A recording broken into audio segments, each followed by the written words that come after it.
వందే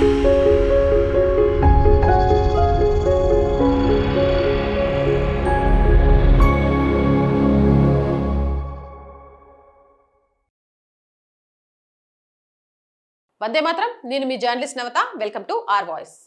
చేసిన పాపాలకు కర్మ అనుభవించాల్సిందే. తప్పు చేసింది ఎవడైనా ఆ తప్పుకు శిక్ష ఈ జన్మలోనే అనుభవించాలి. ఇప్పుడు పశ్చిమ బెంగాల్లో అదే జరుగుతుంది. పశ్చిమ బెంగాల్ని దాదాపు 15 సంవత్సరాల పాటు తన గుప్పెట్లో ఉంచుకొని మమతా బెనర్జీ నేతృత్వంలో తిరుగులేని శక్తిగా వెలిగింది తృణమూల్ కాంగ్రెస్. ప్రస్తుతం తన చరిత్రలోనే అత్యంత ఘోరమైన తీవ్రమైన రాజకీయ సంక్షోభాన్ని ఎదుర్కొంటోంది.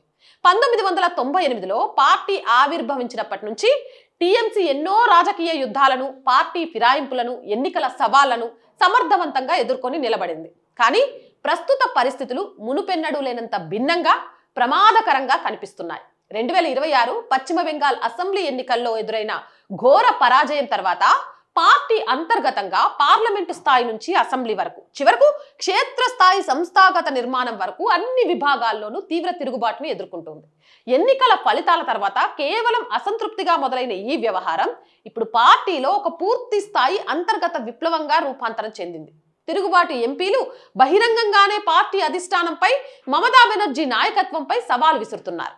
రాజ్యసభ సభ్యులు ఒకరి తర్వాత ఒకరు రాజీనామాలు చేస్తుండగా లోక్సభ సభ్యులు పార్లమెంట్లో ప్రత్యేక గ్రూపుగా ఏర్పడడానికి ప్రయత్నిస్తున్నారు. మరోవైపు అసెంబ్లీలో అత్యధిక సంఖ్యలో ఉన్న తిరుగుబాటు ఎమ్మెల్యేల బృందం సొంతంగా ఒక ప్రతిపక్ష నేతను ఎన్నుకొని అధిష్టానానికి షాక్ ఇచ్చింది. వీటన్నిటికీ తోడు క్షేత్రస్థాయిలో ఒకప్పుడు స్థానిక టీఎంసీ సిండికేట్ వ్యవస్థకు భయపడి నోరు మెదపని సామాన్య ప్రజలు ఇప్పుడు బహిరంగంగానే వారి అక్రమాలకు వ్యతిరేకంగా గలం విప్పుతున్నారు. తృణమూల్ కాంగ్రెస్ సంక్షోభానికి అత్యంత స్పష్టమైన సంకేతంగా రాజ్యసభలో సీనియర్ నేతల వరుస రాజీనామాలను పేర్కొనవచ్చు. ఇక జూన్ 11 గురువారం నాడు రాజ్యసభ ఎంపీ ప్రకాష్ చిక్ బారిక్ తన ఎంపీ పదవికి అలాగే పార్టీ సభ్యత్వానికి రాజీనామా చేయడం పార్టీకి గట్టి దెబ్బగా మారింది. గతంలో మమతా బెనర్జీ ప్రభుత్వంలో మంత్రిగా పనిచేసిన అనుభవం ఉన్న బారిక్ తన రాజీనామా లేఖను ఉపరాష్ట్రపతి, రాజ్యసభ చైర్మన్ సిపి రాధాకృష్ణన్ కి సమర్పించారు. ఇకపై తనకు టీఎంసీతో ఎలాంటి సంబంధం ఉండదని తేల్చి చెప్పేశారు. బారిక్ రాజీనామా కేవలం పార్లమెంటు పదవిని వదులుకోవడమే కాకుండా ఆయన బహిరంగంగా మమతా బెనర్జీ నాయకత్వాన్ని తప్పుబడుతూ రాష్ట్రంలో కొత్తగా ఏర్పడిన బీజేపీ ప్రభుత్వానికి మద్దతు ప్రకటించడం గమనార్హం. రాజీనామా అనంతరం ఆయన మాట్లాడుతూ ప్రజలు స్పష్టమైన తీర్పిచ్చారు. పశ్చిమ బెంగాల్ ప్రజలు తృణమూల్ కంటే బీజేపీ వైపే మొగ్గు చూపారు. కనీసం ఉత్తర బెంగాల్ కూడా మా పార్టీ ప్రదర్శన సరిగ్గా లేదు. ప్రజా తీర్పును గౌరవిస్తూనే నేను నిర్ణయం తీసుకున్నాను. ప్రస్తుతానికి నేను మమతా బెనర్జీతో మాట్లాడలేదు, కానీ రాజ్యసభ పదవికి, పార్టీ సంస్థాగత పదవులకు రాజీనామా చేశాను. భవిష్యత్తులో ముఖ్యమంత్రి సువేందు అధికారి ఆదేశాల ప్రకారం నడుచుకుంటాను. రాష్ట్ర అభివృద్ధి కోసం పనిచేస్తానని ప్రకటించారు. బారిక్ కంటే ముందే పార్టీకి చెందిన ఇద్దరు కీలక రాజ్యసభ ఎంపీలు సుఖేందు శేఖర్ రాయ్, సుస్మితా దేవ్ కూడా తమ పదవులకు, పార్టీకి రాజీనామా చేశారు. ఈ ముగ్గురి నిష్క్రమణతో రాజ్యసభలో టీఎంసీ బలం 13 నుంచి 10కి పడిపోయింది.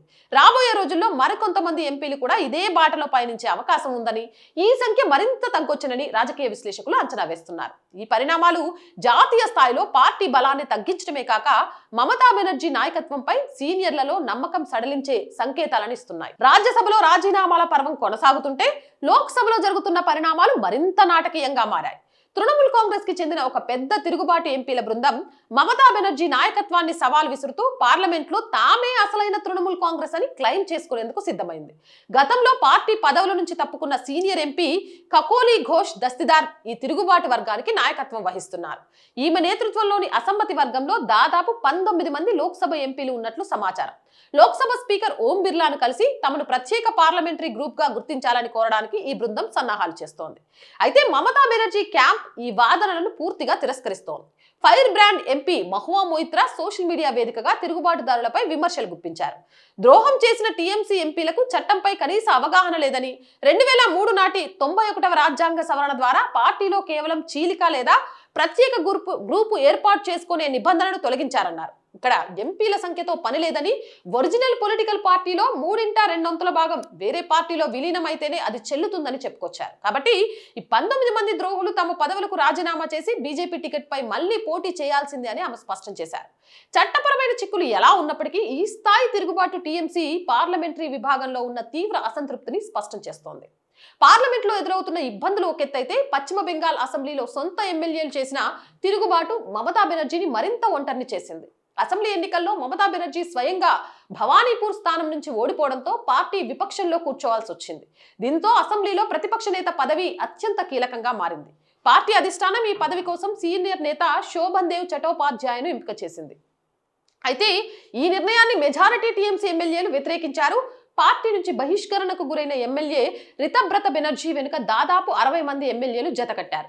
శోభన్ దేవుని కాకుండా రితబ్రత బెనర్జీని ప్రతిపక్ష నేతగా గుర్తించాలని కోరుతూ 59 మంది ఎమ్మెల్యేల సంతకాలతో కూడిన లేఖను స్పీకర్ రతీంద్ర బోస్ కి సమర్పించారు. ఈ వివాదం ఇంతటితో ఆగకుండా క్రిమినల్ కేసుల వరకు వెళ్లింది. శోభన్ దేవ్ చటోపాధ్యాయకు మద్దతుగా సేకరించిన లేఖలో కొందరు ఎమ్మెల్యేల సంతకాలను వారి అనుమతి లేకుండానే ఫోర్జరీ చేశారనే ఆరోపణలు వచ్చాయి. దీనిపై రితాబ్రత బెనర్జీ, సందీపన్ సహా ఫిర్యాదు చేయడంతో అసెంబ్లీ సెక్రటేరియట్ పోలీస్ కేసు నమోదు చేసింది. ప్రస్తుతం సిఐడి దీనిపై విచారణ జరుపుతుంది. మొత్తం 80 మంది టీఎంసీ ఎమ్మెల్యేలలో దాదాపు 60 మంది తిరుగుబాటు వర్గంలో ఉండడంతో అధిష్టానం చేతులెత్తేయాల్సి వచ్చింది. చివరకు తిరుగుబాటు నేత రితబ్రత బెనర్జీయే అసెంబ్లీలో ప్రతిపక్ష నేతగా బాధ్యతలు చేపట్టారు. ఈ అంతర్గత సంక్షోభం ఎంత తీవ్ర రూపం దాల్చిందంటే జూన్ 3 నాడు తృణమూల్ కాంగ్రెస్ అధిష్టానం పశ్చిమ బెంగాల్లోని తన అన్ని సంస్థాగత కమిటీలను, అనుబంధ విభాగాలను తక్షణమే రద్దు చేస్తున్నట్లు సంచలన ప్రకటన చేసింది.